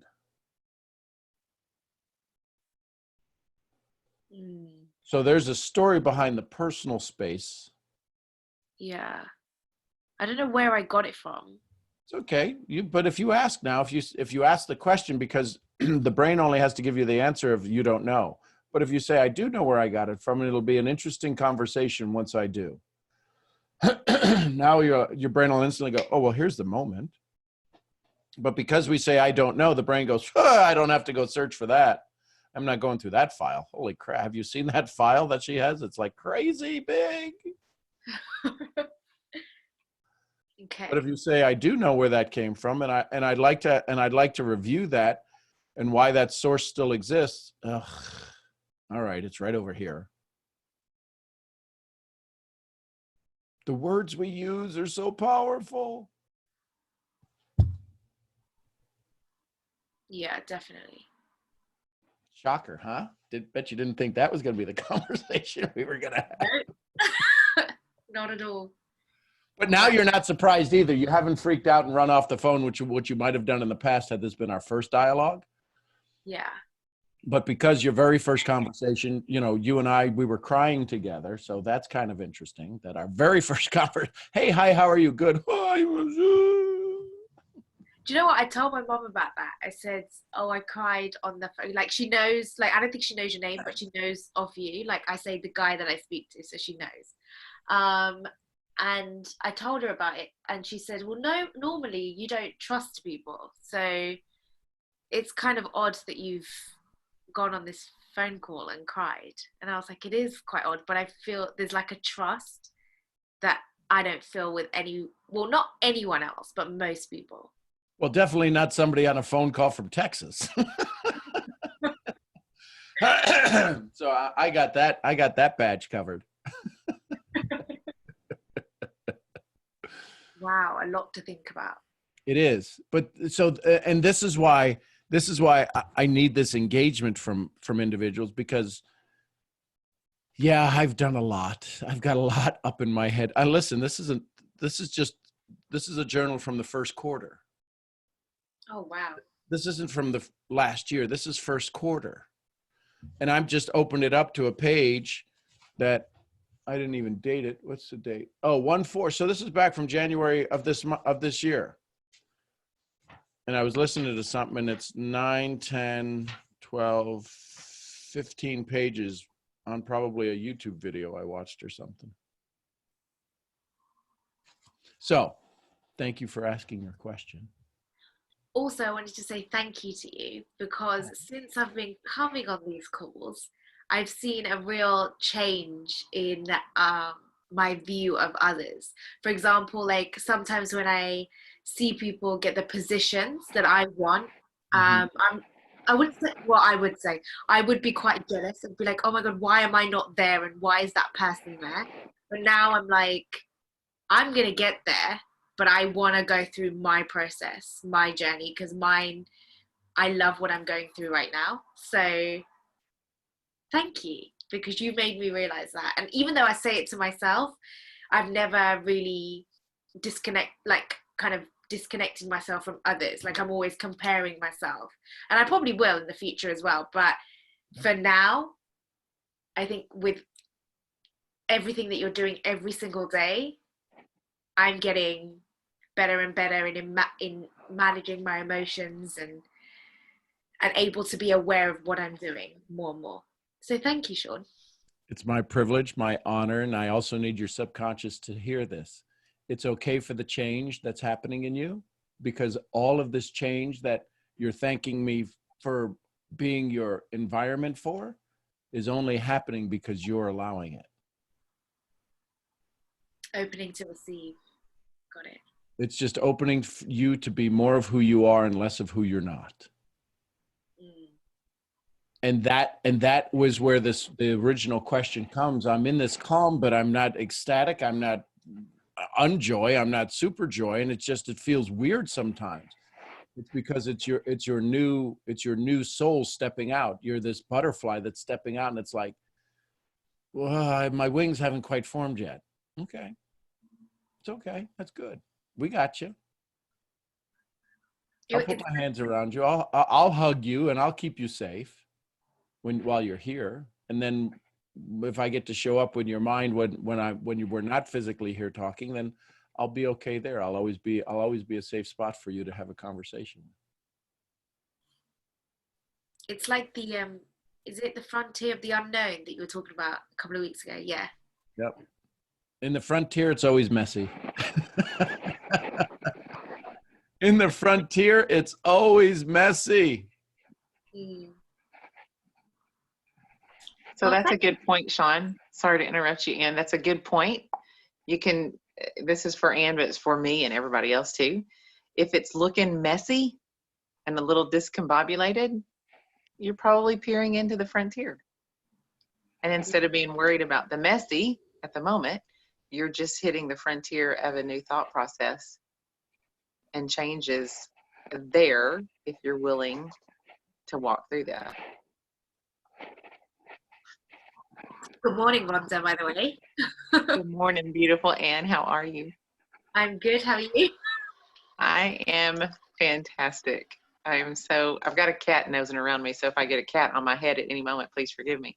I am doing great. I love hearing your voice. I think you tickle everybody's ears on here with your beautiful accent and the cadence of your voice. So I'm very grateful for that this morning. Aw, thank you. I'm Absolutely. grateful for your knowledge and your wisdom alongside Sean's. Oh, thank you. Taylor, you want to see the cat on my head? No, you don't. There she is. She can be quite vicious. She's like that old story. I'll sit here and talk, and she'll just jump on top of me right quick. It'd be a great analogy, wouldn't it? Does that help, Anna? Does that get you all squared away for today? Yes, definitely. Thank you, Sean. Awesome. Thank you for your courage. Thank you for your smiles and for all the joy that you'll share in the world. I'm sure those smiles have already started to make their way across the pond because they don't need to get on a plane. It's just the energy. So when I head out today, I'm sure I'll see a smile, and I'll just thank you in advance for one of those. All righty. So let's see. Delia, you've got your hand up. Wow. Good morning. Good morning. Oh, we are connected. I needed to hear and Leo and you and Ronda. I came to the call 15 minutes after because I was meditating. And the question that I have is, if we are living in the present moment, which is what it is recommended, stay in grace and joy. If I am in the present moment, I just accept whatever is in front of me as is, which is very hard sometimes because we put the past memory or impression that we have of a situation into the present moment. And what I have discovered, tell me if I'm going on the right track or not. Hello? Yeah, go ahead. Am I going on the right track? What's the track that you're going on? If we live in the present moment, are we not just focusing on that moment and savoring it for what it is without bringing an impression from our past because it looks similar to something in the past? So how can anything look similar to something in the past if we're in the moment? When we go back. Yeah, but you're not in the moment. In the moment to go back to an old story requires you to leave the moment. You can't leave the moment. Exactly. So it's a contradiction. So if I really was in the moment, whatever went on the past with person, people, and places is not part of that moment. Exactly. And that's where we get stuck. Exactly. Yep. That's where I get stuck. Yep. Because my amygdala is going, watch out. You got kicked in the butt before with that person, and now she's reaching out to you to beat on you again. Well, the amygdala is always saying that. It's the hippocampus in our brain that's actually the one that's your wingman going, okay, calm down, calm down. But your hippocampus hasn't had a break in years. So it's just said, screw it. It's put the I'm out to lunch sign and it's letting the amygdala run wild. But your hippocampus is what normally talks you off the shelf, talks you off the ledge. Okay. So I am the master of making my conversations with family and friends flow or not flow. Yeah. Well, yeah, it takes two to tango. It takes two to tango. But what the reality is that if you're the resistance to their pressure, it just makes their pressure build up. Thank you, Sean. You're welcome. Love you. I love you. Isn't that awesome? Gigi, where's my Gigi? Hello. Good morning. Good morning. Hi, Gigi. How are you doing, Sean? Outstanding, my love. This is the greatest moment in the history of histories. So, I've come to the realization that I have a lot of self-limiting beliefs. And I watched this YouTube video yesterday, and one of the activities was to like get the beliefs like out of my head and put them on paper. Mm-hmm. And when I put them on paper, that's when I realized I was like, wow, there's a lot of self-limiting beliefs Yeah. that I have in my mind Yep. that are like holding me back from going after the things that I want. Mm-hmm. But then I kind of feel like they're trying to protect me. I don't feel like I don't know. It is a bad thing because it's like holding me back They are trying to protect you, but protect you to be what? To grow or to stay the same? to stay the same. Yeah. That's where they're difficult. So now that you had all those limiting beliefs, but did you see the video right after that said write down all the beliefs that serve you? No. No, you didn't see that one because we're negative in nature. I got you to watch all your limiting beliefs, but if I sit here and say, hey, Gigi, what's something you believe in that served you well? Yeah, no, I don't need to know that. I need to know all of the things that make my world shit every day. Oh, okay. Go have some fun with that. So what's a belief that served you well?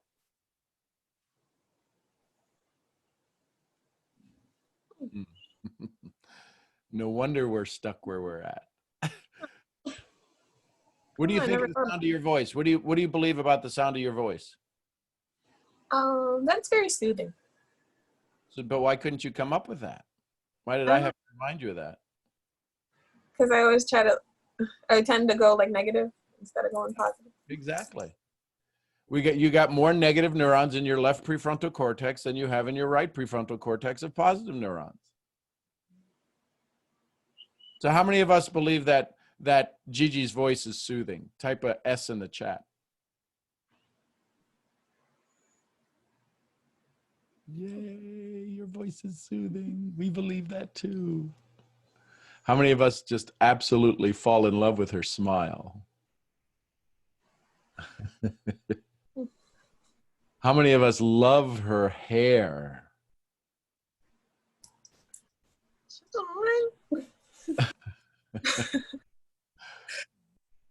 How many of us just love that chocolate skin? It's just, I just want to put her and squeeze her and put her in my pocket. See, you've got a book full of negative beliefs. Yes, I'm glad you became aware of them. But what's the positive belief that offsets those now? Go back and do the work. Does that help? It does help. You're sitting in the, listen, can you imagine how happy the sun is to shine upon you? I'm happy that it's shining on me. I know. Could you imagine how happy the concrete is where you're at right now to be being sat upon by you? All it wants is for people with joy to walk across it.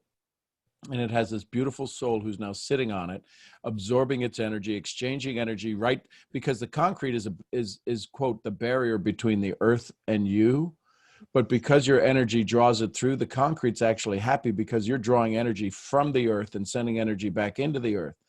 The concrete's like sitting there, like getting this massage going, oh, this is so amazing.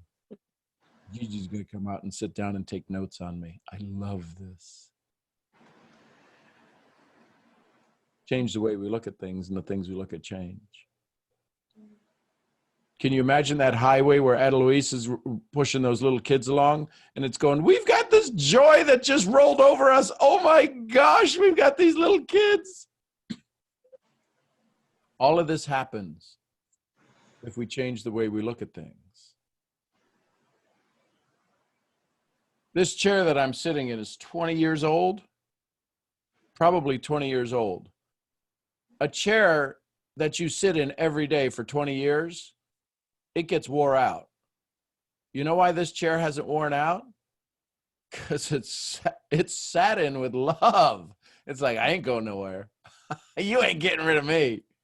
The wheels tried to give out on it, and I had to get a new base for it. The chair goes, Michelle said one time, she said, Why don't you just get a new chair? I go, the chair is fine. The wheels are bad. And I found a new base. It was like instantly, all of a sudden, this place online out of Oklahoma pops up and says, oh yeah, that's a special chair. No, I've got the base for that. I can send you one. Pay me for it when you get it, if it's the right one. And I got my chair back. Da, da, da, da, da. I love my chair. Does that help you, Gigi? It does. Thank you. I love you. I love you too. Hey. Realtor Life. We've got our hand up. Realtor Life has their hand up. Good morning, Realtor Life. I'm sorry, Sean. I meant to change the name, but anyways. It's Ashley. I'm so excited. I don't see. I had a question, but I feel like Gigi and Delia may have answered what I was gonna ask. Cause I feel like I don't know. Today, it's been weird because I guess in this time period that we've been in, specifically in this pandemic, like some of my friendships have been different, and it's not like people have been like. I kind of feel like some people have been distant. I don't know, because I know like everybody's probably dealing with their own thing, but it's made me feel some type of way about it. And I feel like, oh wait, hold on. Okay. I feel like it's challenging me to respond differently, but I realize myself sometimes going back to the old way that I would normally respond to these things. Well, yeah, there's no old way anymore. I mean, there's only the now. But what I mean by that is, even if the old way was perfect, would it work now? No. No, see, nothing fails like success. That's the hardest thing for people to wrap their arms around. I've made it! And now it'll never work again. So there is no source to go back to. There's a resource. You can go back and use what maybe worked out of it.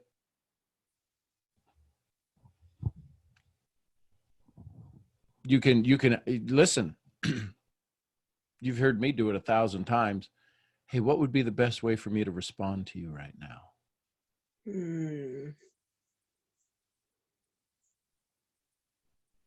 Things are scared. We've been a little distant. Listen, and I'll apologize for my part in that, being distant. But how can I be of best service to you right now? What would be the best way for us to re-engage in our conversation?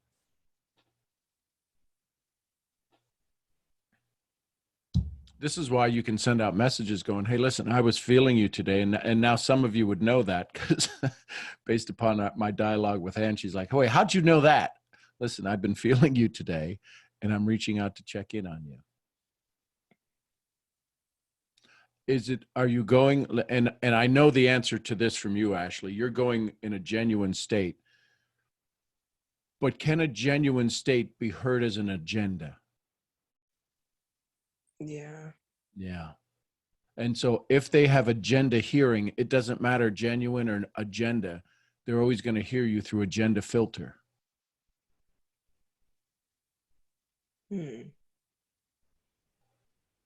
See, people can say things to me and say things that would normally take the air out of a blimp. And I'd go, "Aw, you love me." I'm like, how the hell did you? I just cut you down. I just said you're the biggest a-hole on the planet. And you're like, you think I love you? Well, of course you do. You just speak silly language. But you couldn't say that stuff to me. You wouldn't say it to me if you didn't love me. Oh, well, you're an idiot. And see, that means you love me. I'm done talking to you. Okay, I love you. Click.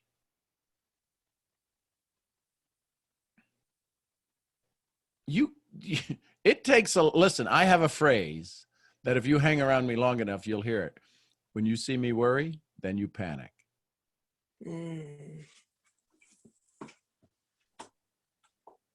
If my son has 50% of my DNA, I'm going to let some jackass call me up and say, your trainings are stupid and I don't know why you do that, why you give away all those trainings. You're $15,000 an hour on stage. Why are you giving this away? You know what it makes us have to do? Give more shit away so we can compete with you. I go, I'm not competing with you.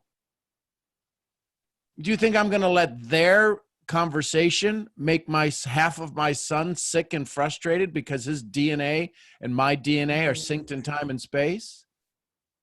No.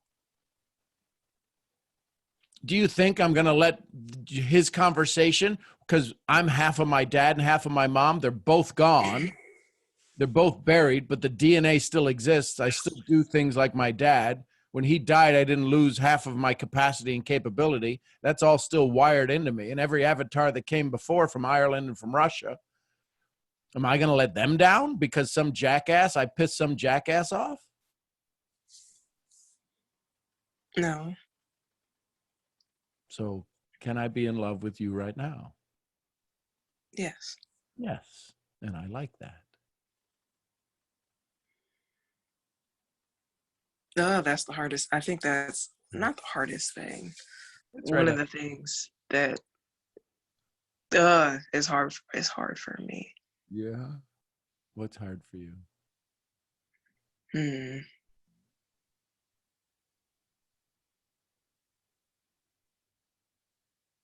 And it's weird because like this particular person, well, it's actually two people, but like this one particular person, we had a conversation.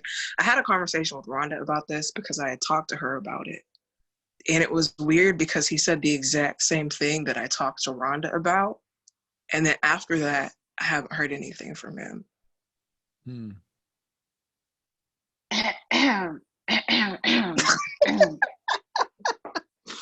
Hey, Bree. Did y'all hear something? I know. It sounded like either gunshot or a car backfiring. Either way, I wouldn't be around it. Sound like a storm brewing. Love you, Brittany. Might have been a hairball in a cat's throat. So, Ashley, what do we do now?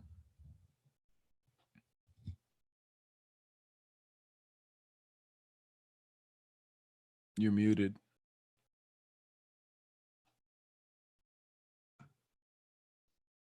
I unmuted you, so in case you were mumbling something under your breath. Oh, I said, I guess to just leave it alone, and however way it's supposed to work out, it'll work out. Okay, so I don't know you, but I kind of know you. You don't leave nothing alone. I don't, which is, yeah. So I don't know. Listen, we're all full on crazy here. You can peddle that crap someplace else. You don't leave nothing alone. First of all, you're a woman, a strong woman. And it's not that you want to be right, you want to be of service. And they're not letting you be of service. But here's where they're not letting you be of service: to yourself. Be the observer. What's the lesson? If this conversation was Rhonda talking about somebody, she just said, listen, and the things are changed and they're not following up with me and they're just blah, blah, blah, blah. What suggestion if you know that story that you just heard and you heard it out of Rhonda's mouth, what would be your response to her? What guidance might you give her? Might give this other strong, powerful woman? Then maybe they're not in a space to be receptive of you right now. Right. And so if they're not able to be receptive, does that mean you should stop giving? No. It's just, so how can you give without the need, the addiction, without the need for a response? Can you hold them in a state of joy right now and not even be talking to them? Yeah. Can you? It's a fight. It's a fight until when? Until I choose it not to be. Yeah. So when do you choose it not to be? Now.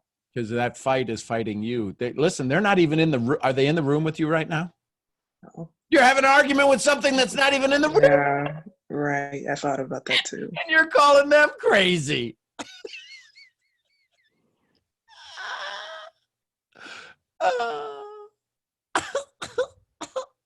Yeah.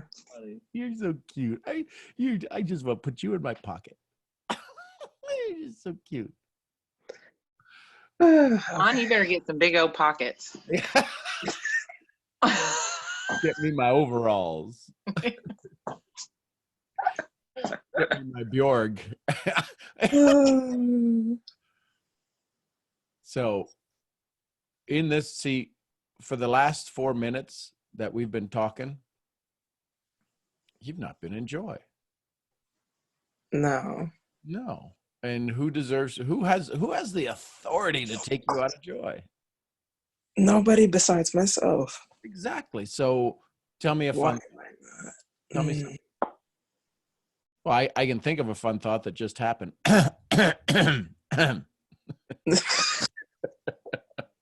See, that changes your energy.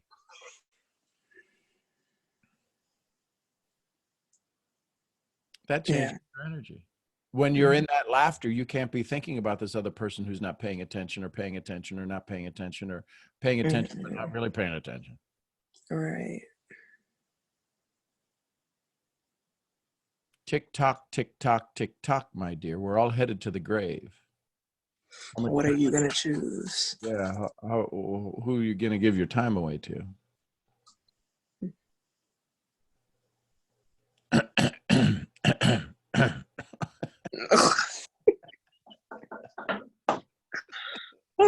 Myself. See how simple it is to change our state? And yet we choose not to do it. We think we're in control, but we're really not until we are. And then when we are, people think we're nuts. And they should. Because we've do if you can, climb if you must. There is no try. And that's funny because that was a thought I was having in my head. I was like, basically what we talked about, I had in my head, but it was switching the emotional piece, not so much the thinking. It was actually the emotion toward it.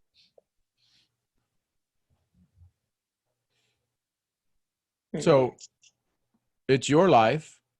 Do you believe that your thoughts can influence your day? Oh my goodness. And I read that this morning before I got up, but yes. So why are you letting those thoughts influence your day into a way that you wouldn't want to be? I shouldn't. I'm not anymore. Cool, because you've become obvious of the old story, and the old story is that you don't deserve to have joy and happiness, and you've got to let somebody else take your pleasure away. Just like somebody can pop on here and make gruntle noises, and it changes your state. Right. Why does life have to? It doesn't have to be difficult. Right. Oh no, but no, I know I laughed at that, but no, this thing is this, and that's the guy. Oh! And you're supposed to be the sane one in this conversation?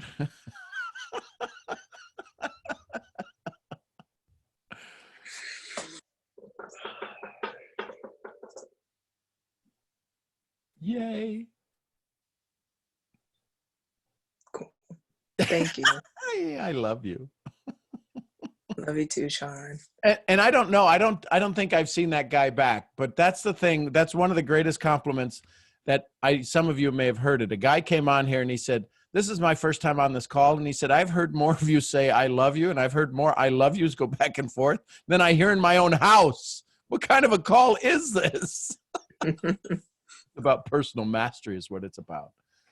Right. Personal mastery is required for everything you do in life, no matter dance or business or negotiations. Personal mastery, the ability to stay in control of your thoughts so much that nobody can take you off of your game. And if your game is peace and honor and joy and love, the outcomes will always be the right way. Jim Rohn used to say, never do a good deal with a bad guy. And that's what's happening right now, Ashley. You're doing a good deal with somebody that's not treating you right.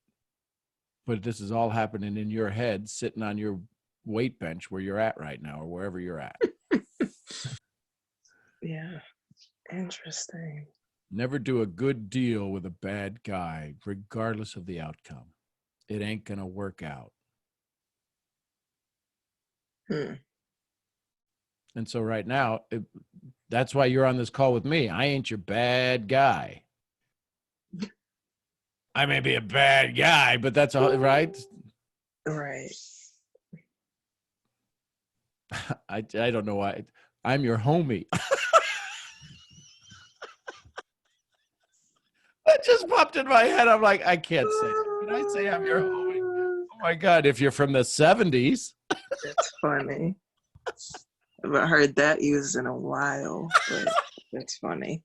White guys got to use it. Yo, I'm your homie. Oh, good Lord. Somebody turn back the dial. Go watch Hee Haw on TV.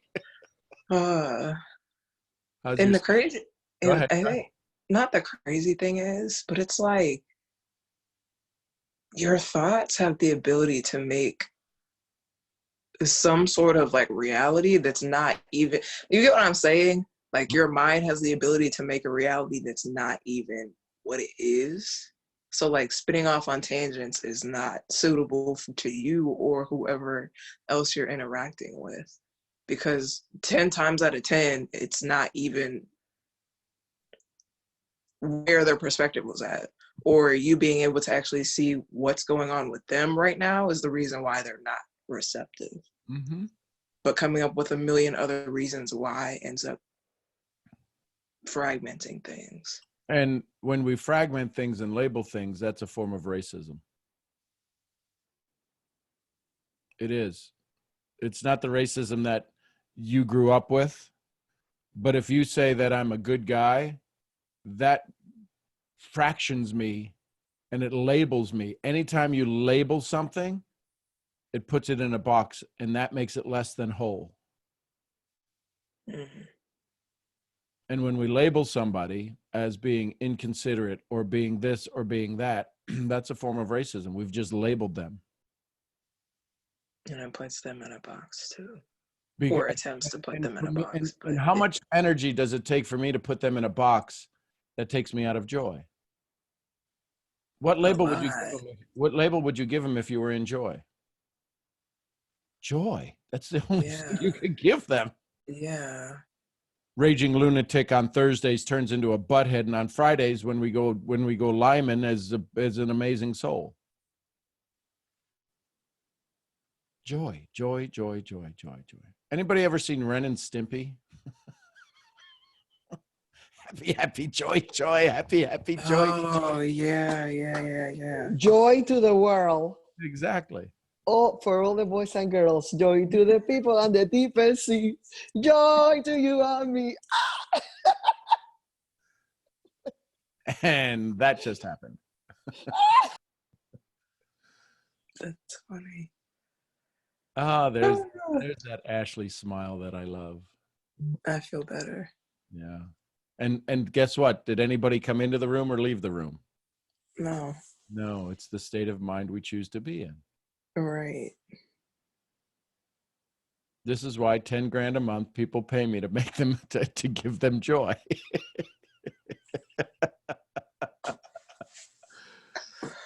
And some of you get your butts kicked by me because A, I know you can handle it, but B, because we have a relationship of love.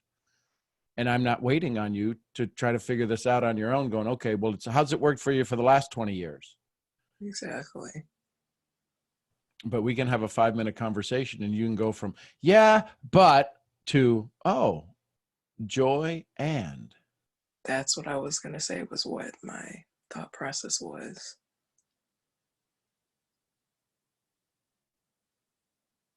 Joy. Oh my goodness, what in the world?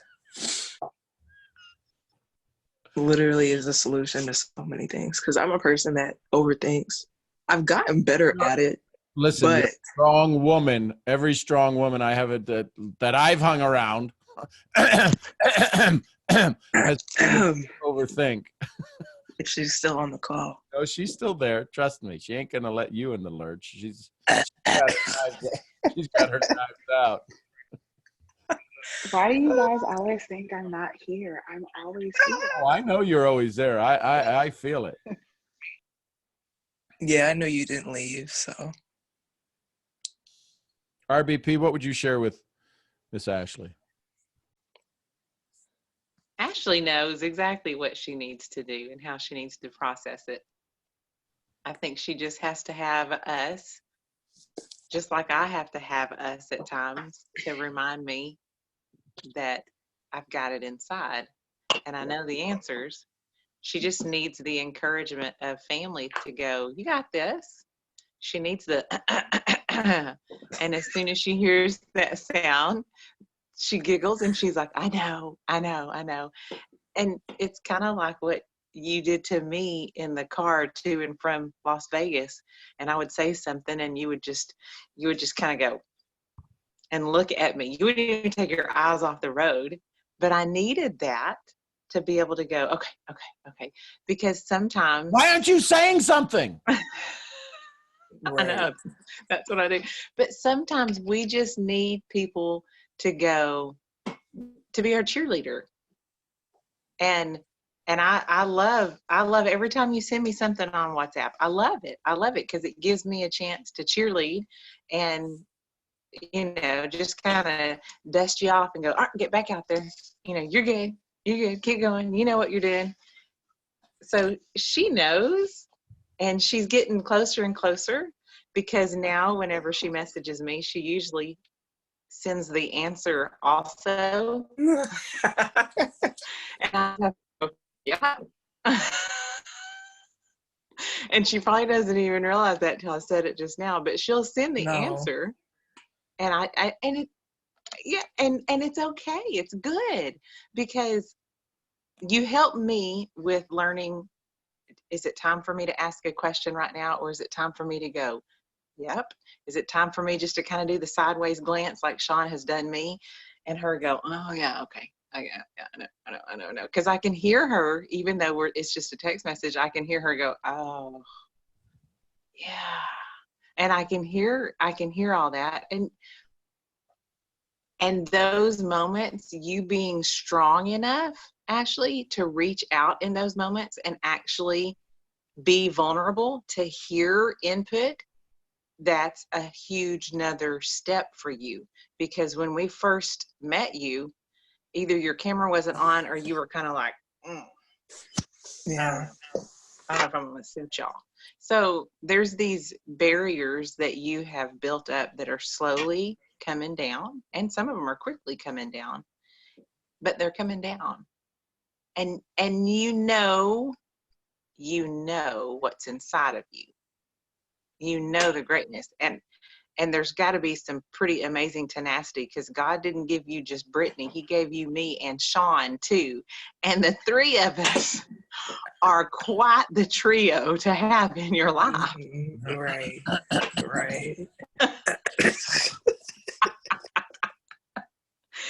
Brittany, I know you have something to say in this. I want to hear you, girl.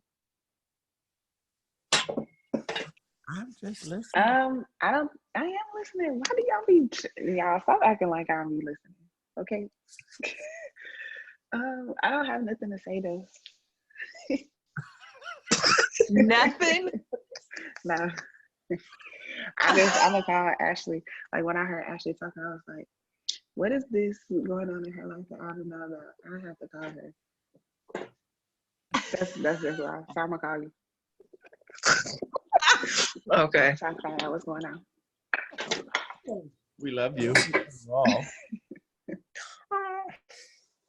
Courtney, you got your hand up.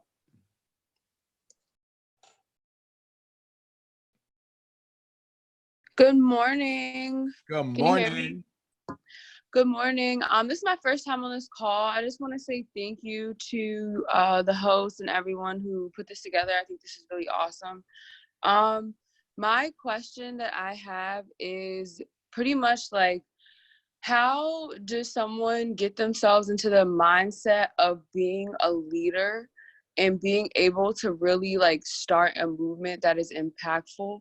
And then also just like keeping your vibration and everything just up to a level that you can continually like manifest what you need to. Cool. Great. Two great big questions. One is start today, start now with your movement.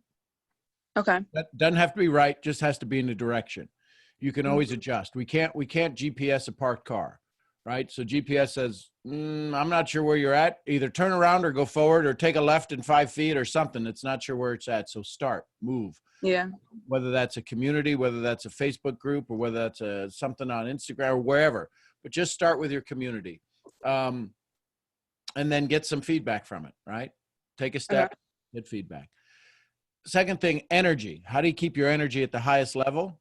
Well, you see what we were doing here with Ashley. It was just something that triggered a fun emotion, a laughter, you know, and all of a sudden there was this whole story behind all of that, their relationship, their friendship. Find those places that can allow you to stay in high energy. Okay. Sometimes it's music. Sometimes it's conversations with people. Sometimes it's just sending a poop emoji to a friend of yours and you're like, what are you, nuts? Right? But that's how we raise our vibration. The other thing is breathing, making sure you're exchanging all the oxygen in your lungs, right? You don't have to do like deep breaths all the time, but being able to breathe properly is a way to increase your energy as well. Be careful of the language you use. Be careful of the language that comes into your world.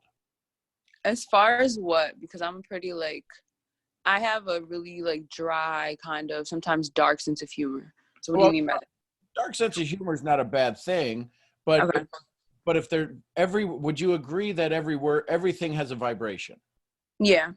Would you agree that puppies probably have a better vibration than a run over squirrel on a highway? Yeah. But isn't a baby squirrel a high vibration if it's a baby? So what I'm saying is that everything has a vibration. It's based upon the way we perceive it. So here's my conversation. If you hang around people who swear a lot, that vibration is going to keep you from getting anywhere you need to be just because of its vibration, not because it's commonplace and you don't think that it's bad, but that vibration in the world isn't going to let that vibration out into the world because that's not acceptable. Gotcha. So you'll always be in a particular group or a particular clan or a particular clique of people. Listen, I worked industrial. I worked in power plants and paper mills and coal mines and you name it. I worked in the industrial world. I had businesses. And every other word was F this and F that. You couldn't go get a sandwich unless you were getting the F, right? Yeah. I went through that phase in my life. And the body was never triggered when MF or this or son of a this or the body was never triggered as if it was if your kid said it. If your kid says it, it's like, what did you just say? Oh my God. I sheet the beds. You did what? And it's funny, but when they're 13, they get sent home from school. Well, not today. Yeah. So be aware of the vibration that's feeding you. If it's hard for you to get to a higher state of vibration, it's got to be the source that's coming into you. Mm-hmm. So that's just a couple of things for your first time call for us to have a conversation. I hope it was of value. Yeah, it was. Thank you so much. You bet, Courtney. And thanks for coming here. We appreciate you showing up. And thanks for hanging out for 2 hours. Thank you so much. Thanks, Courtney. Well, there you go, folks. From Ann to Courtney to Gigi to RBP to everybody. Delia singing Joy to the World. What an amazing morning.